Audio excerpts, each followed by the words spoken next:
Kublai shibun ni pi borok bapak jadi ni video. Lahmih ke result Jong ka personal interview Jong ka post of sectional assistant kebala pelong haka arkonatorik mi aja pun rio. The based on the having qualified the knowledge of local language paper and in pure merit in the written examination and the personal interview.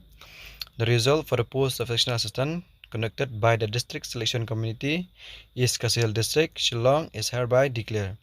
The list of the successful candidates as recommended by the committee in order of merit are as follows. Tikini ke dikirim bawa ke balap pas sekini ka personal interview jangka post of sectional assistant. Tikidan lai potol lagi post, dalai potol lagi roll number. Dengan penipi ni roll number ni.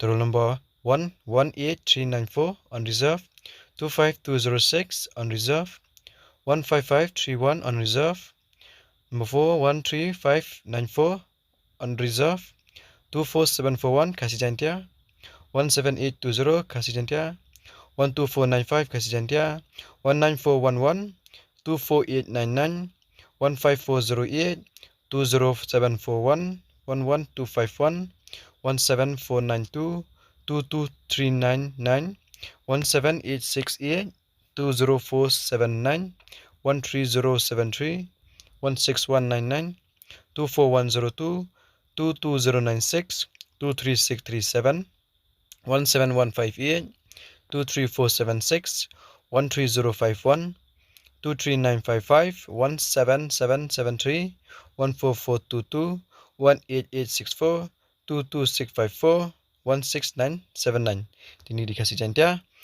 Te kini kita kira nombor ke lepas kini ka personal interview jangka post of sectional assistant. Te congratulations nak lepas kini ka post jangka sectional assistant berkajeng tu istom jong pi. Te berkumjuru ikitu ki bamla ban clear kini ka local language paper na local language paper berka written examination. Te wadam do jengkerman. Te senang tu istom so kidang bun ki ba wan ki kam ki ban wan skman.